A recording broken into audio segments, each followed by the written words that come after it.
lo que fue una de las últimas actuaciones de la Fiscalía una vez que decidió allanar las viviendas y las oficinas de las juezas Emma Tapia y Catherine Muñoz la semana pasada, porque simplemente no les gustó una decisión con respecto del traslado de un privado de libertad de una cárcel a otra. ¿Qué lectura tiene usted con respecto de aquella decisión de la Fiscalía? Bienvenido, doctor. Gracias, Alexis. Buen día. Yo creo que entender la actuación requiere una visión previa. En el Ecuador, una garantía constitucional de todos los ciudadanos, absolutamente todos, es la inviolabilidad del domicilio. Es decir, esa es una garantía fundamental en el Ecuador y en la mayor parte de los países que respetan garantías y derechos. Inviolabilidad del domicilio. ¿Eso es qué significa? El domicilio es sagrado. Y solamente se puede romper esa inviolabilidad a través de una figura jurídica que es el allanamiento, que es una figura por excepción y que por ser excepcional y que puede romper esa garantía de inviolabilidad del domicilio, requiere estar absoluta y fuertemente fundamentada. Es decir, nadie puede decir, vamos a entrar a una casa para ver qué encontramos. Vamos a allanar a X persona para ver si entre sus papeles encontramos algo que le involucre. No. Los indicios tienen que ser amplios, suficientes, conducentes, convincentes, previos a tomar una medida tan drástica que rompe esa garantía constitucional. En el caso puntual de la doctora Emma Tapia, hemos visto que nada de eso existió. Y lo que es más grave, aparentemente lo que hubo es una llamada anónima para decir que había alguna evidencia de delito o algún vínculo con algún delito. Y pese a eso, la Fiscalía ordena un allanamiento. Yo creo que es gravísimo.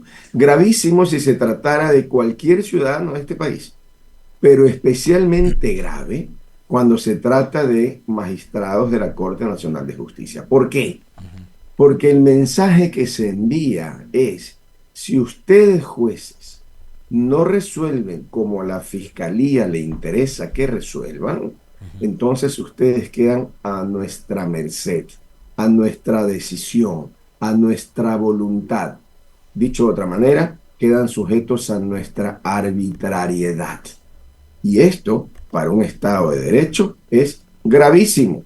Yo creo que este solo hecho amerita un proceso muy grave contra la persona de la Fiscalía que ordenó ese allanamiento.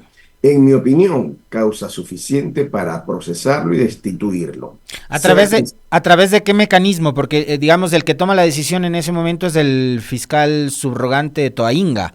Pero ¿a bueno, través de qué hay mecanismo que sería? Consejo de la Judicatura. Tiene que presentarse una denuncia o queja ante el Consejo de la Judicatura, el Consejo de la Judicatura abrir un expediente, procesarlo y destituirlo. Porque esto no amerita sanción, amonestación, indignación, no. Esto amerita destitución porque es extremadamente grave. Porque el efecto al final del día, Alexis, es que rompe un principio medular de una democracia y de un sistema judicial. Medular, el principio de la independencia de los jueces. Si un juez no puede dictar una resolución porque tiene miedo de lo que pueda pasar si dicta la resolución, ese juez ya está contaminado porque perdió la independencia judicial. Y al contaminarse la independencia del juez, se contamina la independencia del sistema. Y eso rompe con lo que es un Estado de Derecho y con la separación de poderes. Entonces, lo que ha sucedido y que desgraciadamente, Alexis, desgraciadamente, yo no veo, por ejemplo, líderes políticos que esto tomen acción porque les indigna, porque se rompe con el Estado de Derecho. Parece que a nadie le importa. La jueza ha ido a 3 o 4 radios, estupendas intervenciones explicando su conducta. Y ya eso es grave. Es decir, ya el solo hecho de que una jueza tenga que ir a las radios a explicar su conducta ya es grave para una sociedad.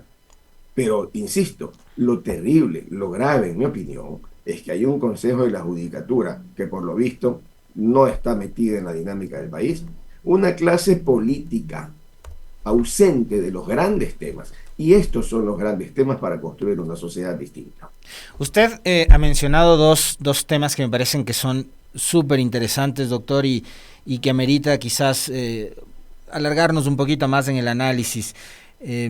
Uno, el hecho de que tiene que haber administrativamente un procedimiento y eso estaría a cargo del Consejo de Administración, del Consejo Nacional de la Judicatura, que es el máximo organismo administrativo del sistema judicial, pero que vemos que no ha dicho nada. Nadie se ha pronunciado más allá de lo que ha denunciado la jueza Tapia y de lo que algunas voces críticas como la suya y algunos otros colegas suyos también lo han denunciado a través de las redes sociales, pero nada más. Y lo otro, líderes políticos que prefieren mirar para otro lado sobre un asunto que parecería ser gravísimo. Uno, sin ser abogado, se da cuenta de que lo que hizo la Fiscalía es muy grave. Ahora, el problema es, y a propósito de lo que comentaba yo hace un momento con la invitada anterior, con la legisladora Garzón, daría la impresión de que a los políticos les da un poco de miedo siquiera plantearse la posibilidad de pelearse con la fiscal.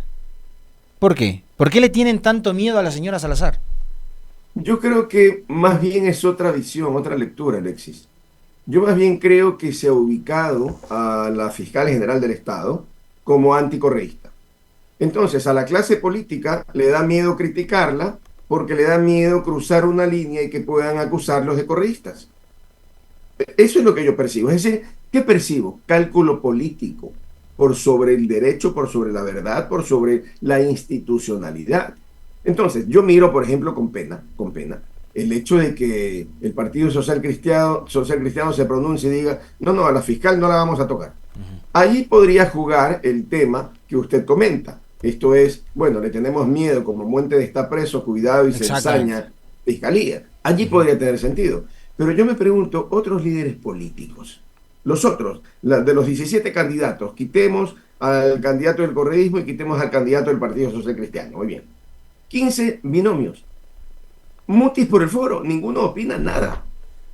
En el tema que es tal vez el más importante para el futuro del país. Porque entre otras cosas, Alexis, veamos, ¿por qué el Ecuador no recibe inversiones? Colombia, miles de millones de dólares. Perú, miles de millones de dólares al año. Ecuador, cero inversión. ¿Por qué? No hay seguridad jurídica. La famosa, la cacareada seguridad jurídica. No la tenemos. No la tenemos. Entonces, claro, ¿cómo la vamos a tener? Cuando los fiscales hacen lo que quieren, cuando los jueces hacen lo que quieren, y cuando hay jueces que obran bien, pero tienen que obrar con miedo y con pánico, y si obran bien, enfrentar luego una persecución, porque hay que llamarla por su nombre. Entonces, ¿qué candidato habla de esto? Ninguno. Es que no hablan de nada importante al final del día. Y eso es terrible, esa es la crisis. Mucha gente se queja que hay 17 candidatos. Yo he dicho, no importa si hay 17, que existan 25, que existan 40. ¿Por qué? Porque finalmente las candidaturas conceptualmente son la representación de la sociedad. Y por tanto, si tenemos una sociedad tan diversa, pues cada segmento de la sociedad tiene sus representantes, luego a través de alianzas se logran consensos. Esa es la esencia de la democracia. Sin embargo, acá nos quedamos en el tema formal. Es que 17 binomios, que qué barbaridad. No, a mí no me importa que tengamos 17 o 30. Si tuviéramos 30 y los 30 estuvieran hablando de seguridad jurídica, de independencia judicial, de lo que realmente trasciende, bienvenido sea, porque esa es la discusión que el Ecuador requiere. Pero hoy día, desgraciadamente, nos quedamos en cosas superficiales, básicas, que hacen presumir que simplemente en el Ecuador no pasará nada, independientemente de quién gane. Y lo que es peor, vemos hoy día una corrupción galopante en el gobierno. Y no hay un candidato presidencial que diga algo. Hacia allá íbamos, doctor, ya que usted también mencionaba el tema de las precandidaturas y de las elecciones que se vienen. En el comentario, yo mencionaba que durante las elecciones del 21 y el 23, cuando se presentaba el exitoso banquero Lasso, la gente decía, el rico nos llega a robar.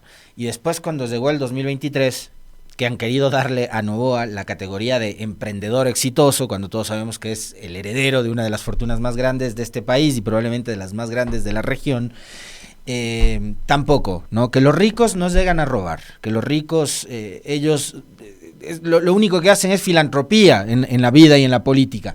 Y lo que estamos viendo ahora, y usted lo conoce muy bien y de cerca por lo que sucede, como representante legal de la factoría lo sabe, es que hay empresas que aparentemente estarían vinculadas a la familia del presidente, directamente a su tía Isabel Noboa, que están ganando a través de mecanismos muy rápidos, súper prolijos, contratos millonarios con el Estado.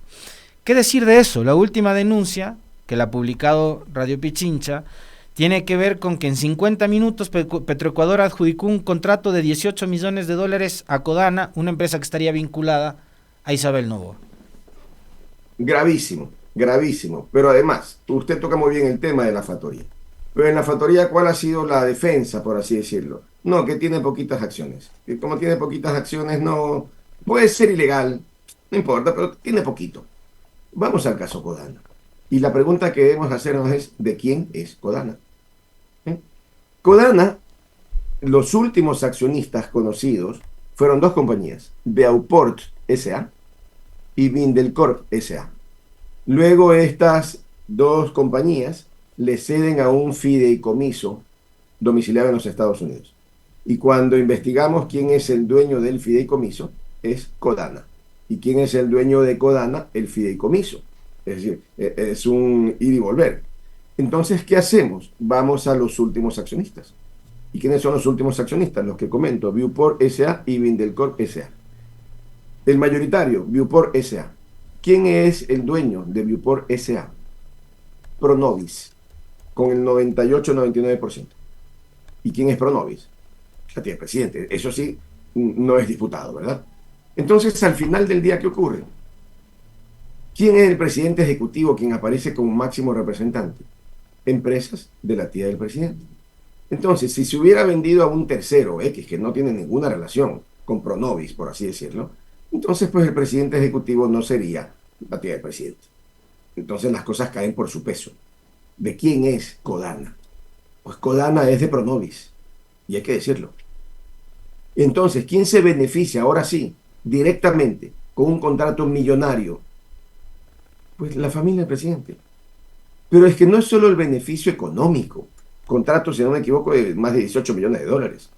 El tema es que violan la ley flagrantemente, porque el artículo 62 de la Ley de Contratación Pública prohíbe a los familiares, hasta el 4º grado de consanguinidad del presidente, contratar con el Estado. Pero contratan con el Estado y la pregunta es, ¿dónde está la Fiscalía? ¿Dónde está la Contraloría? El Ecuador tiene hoy día un contralor ausente que debiera ser llevado a juicio político porque tiene omisiones gravísimas que están permitiendo que se lleven el santo y la limosna, Alexis. No tenemos contralor y eso es gravísimo. Y sabemos que hay una fiscalía selectiva. Eso es lo que tenemos. Pero de eso no hablan los líderes políticos. Y esa es la gran tragedia hoy del Ecuador. Es decir, hoy día el Ecuador institucionalmente se percibe como que es tierra de nadie. Estamos como en el lejano oeste, que pueden venir los parientes y hacer lo que quieren, porque saben que no hay instituciones que les pongan un freno. Y cuando tienen como principal aliado al presidente de la República. Porque el caso La Factoría tuvo como su principal actor al presidente de la República para sacar a La Factoría del mercado y hacerse un contrato de $300 millones. Y no pasa nada. Entonces, eso es lo que tenemos hoy en el Ecuador. Una corrupción que golpea, pero con un mensaje nacional. El mensaje nacional es, el Ecuador es de los vivos, de los sabidos, de los que corren incumpliendo la ley. Y por tanto, el mensaje a las nuevas generaciones es, señores, aquí lo que hay que hacer es plata rápido, rápido. Y que luego nos quejamos de que los adolescentes, muchachos de los barrios populares o marginales, se unan a las bandas delictivas. ¿Por qué se unen a las bandas delictivas? Porque es el dinero rápido, pues. Porque van, los buscan y les dicen, aquí hay tanto para que te hagas un tatuaje de la banda, aquí hay tanto para que hagas tu primer sicariato, aquí hay tanto para que formes parte del grupo. Y a partir de ahora tienes una remuneración permanente. No necesitan estudiar, no necesitan el esfuerzo, simplemente están listos para las tareas delictivas. Ese es el mensaje. Entonces, ¿cómo le decimos a esta sociedad? Señores, robar es malo, señores, el tráfico de influencias es malo, señores, hay que ir por la vida obrando rectamente. ¿Cómo? Si desde las cabezas vemos que les importa nada el cumplimiento de la ley. Ahora, una cosa que me parece muy extraña es, a propósito y revisando las publicaciones últimas suyas, doctor, cómo el Estado mantiene una serie de deudas en su momento con varios gobiernos locales, por ejemplo, no quiero meterme mucho en ese asunto, pero sí, por ejemplo, en las protestas que ha habido durante semanas de parte de proveedores, que han tenido que ir afuera de la plataforma gubernamental acá en el norte de la ciudad de Quito a decirle al Ministerio de Economía: nos está debiendo el Estado, por favor páguenos. Pero resulta que cuando se trata de las empresas que están vinculadas a la familia, hay órdenes de pago inmediato. Para unas cosas sí hay plata y para otras no. ¿Es tan fácil hacer eso? Digo, como usted bien señalaba hace un momento, ¿qué pasa con la Contraloría que está ausente? ¿Qué pasa también con estos giros que hace el Ministerio de Finanzas? Para unas cosas sí hay dinero, pero para otras no. Alexis, es muy fácil hacerlo arbitrariamente cuando hay impunidad, cuando se saben intocables, cuando se saben que no les pasa nada, cuando hay políticos que dicen no vamos a votar en contra de la fiscal. Entonces, pues la fiscal y la fiscalía en general se sienten que están en una situación de hacer lo que quieran. ¿Qué ocurre en el Ministerio de Economía? La factoría puntualmente le dice al Ministerio de Economía: señor, págueme, me debe desde el mes de diciembre, en el caso de desayuno escolar, me debe 11 millones de dólares. Págueme. Y además le dice: usted me debe 11 millones desde diciembre del 2023. Y aquí le muestro, mire, a la compañía El Ordeño, vinculada a la tía del presidente, le han pagado en el mismo periodo 22 millones de dólares. Y se lo mostramos, señores. Yo lo que pido es: denme un trato igualitario. No pido privilegios, trátenme igual. El Ministerio de Economía, silencio total. Presentamos una acción de protección. Vamos de un juez sin vergüenza al final del día. Y que se lo dije en la audiencia, que era un incompetente. A lo mejor me multe. Y si me multa, que me multe, porque me impugnaré y demostraré que es un incompetente y que tiene que ser expulsado del sistema judicial. Le mostramos en la acción de protección 2 certificaciones del Ministerio de Economía. No inventos nuestros, certificaciones de economía. Mire juez, aquí está, me deben 11 millones por desayuno escolar. Y aquí está que a El Ordeño, de la tía del presidente, le han pagado más de 20 millones. Aquí está, en el mismo periodo, por los mismos contratos. Juez, le pido igualdad, no otra cosa, no discriminación. Y este juez, que no debería ser juez, tiene la osadía de decir que las acciones de protección sirven solamente para personas naturales. Es decir, un tema que está resuelto en el Ecuador hace más de 10 años, 15 años, con decisiones de la Corte Constitucional, con criterios vinculantes definitivos. Este juez sinvergüenza, porque hay que llamarlo así, este juez sinvergüenza simplemente dice no. Claro, no puede discutir la discriminación, no puede discutir la falta de igualdad. Entonces se saca un argumento pueril, una bajeza, para decir no, es que solamente las personas naturales. Entonces, ¿qué ocurre con esto? Yo voy a pedir en la apelación, porque fue presentada verbalmente, pero voy a pedir que se declare el error inexcusable. Este tipo de jueces no pueden ser jueces. Pero ahí viene la pregunta y la reflexión.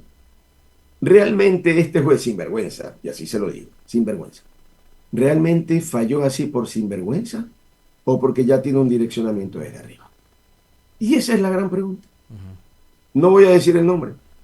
Cuando todo esto arrancó y explotó y presentamos las primeras acciones de protección, un juez al que conozco me comunicó, se contactó conmigo, me dijo: mira, te conozco, sé de tu actuar profesional, no hay juez que se atreva a fallar en contra de Novoa. Me lo anticipo. No hay juez que se atreva a fallar en contra de Novoa. Entonces la pregunta es, Alexis, si el sistema judicial está inundado de jueces que se atreven a fallar en contra de Novoa, o a fallar en contra de los intereses de Novoa, o a fallar en contra de los intereses de la fiscal, ya vemos lo que pasa. Se niegan las acciones o se persigue al juez. Han destrozado el sistema judicial aún más de lo que ya estaba destrozado. Esa es la situación del país y mi crítica por eso siempre: ¿dónde están los políticos que puedan llevar un mensaje distinto al país? Yo le añado un ingrediente más a esta reflexión que hace usted, doctor, y la pregunta es, porque además usted lo conoce muy bien, porque fue el abogado de Fabricio Correa en su momento, cuando los conflictos legales con el Estado durante el gobierno de Correa. Yo preguntaría, ¿dónde está la opinión pública y los medios de comunicación en este caso? Porque usted recordará que cuando Fabricio Correa denunció lo que denunció, los medios de comunicación le abrieron las puertas en todo el país para que él denuncie todo esto. Estos casos no son muy diferentes, son bastante parecidos. Pero resulta que acá los medios de comunicación o prefieren mirar para otro lado Porque además, en algunos casos sí los medios de comunicación dicen sin periodismo no hay democracia, los medios de comunicación estamos para fiscalizar al político y no sé qué, pero ¿y en este caso qué pasó? ¿Qué pasa con los medios de comunicación que, por ejemplo, a usted, por ser una voz crítica del gobierno de Noboa, le cierran las puertas, prefieren que no hable de estos temas? ¿Qué pasa con la comunicación también? Porque creo que no es solo responsabilidad de los candidatos. ¿Qué pasa con el periodismo, que en otros casos y en otros momentos de la historia de este país se ha mostrado como súper crítico y ahora simplemente prefieren mirar para otro lado? Un caso como estos, si hubieran sucedido en el gobierno de Correa, habían tenido como consecuencia que Ecoavisa, Teleamazonas, por citar los dos que en teoría tienen más audiencia, me hubieran invitado 10 veces pues, a hablar de esto, si hubiera sido Correa.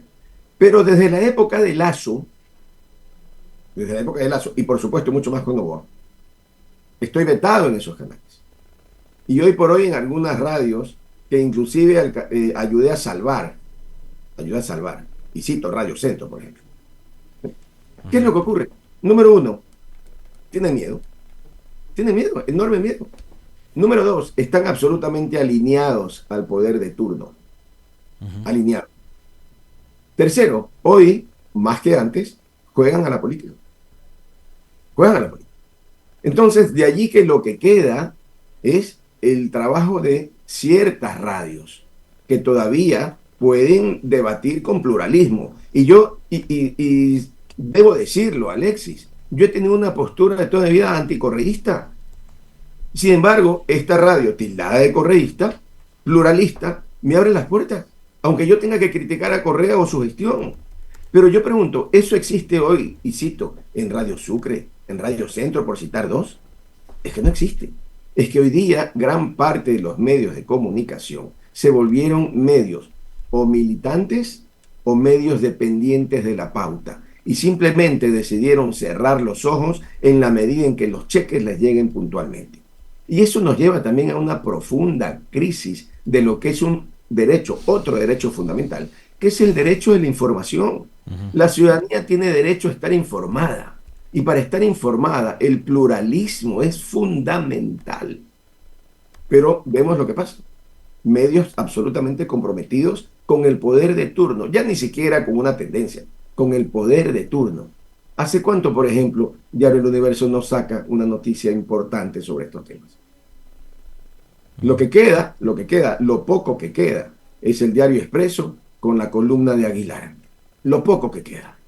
Entonces, hay una crisis institucional profunda de la que desgraciadamente, y una vez más, y perdóneme que sea recurrente en esto, una vez más, ni uno solo de los 17 binomios presidenciales habla de estos temas. Y son los temas medulares en el país.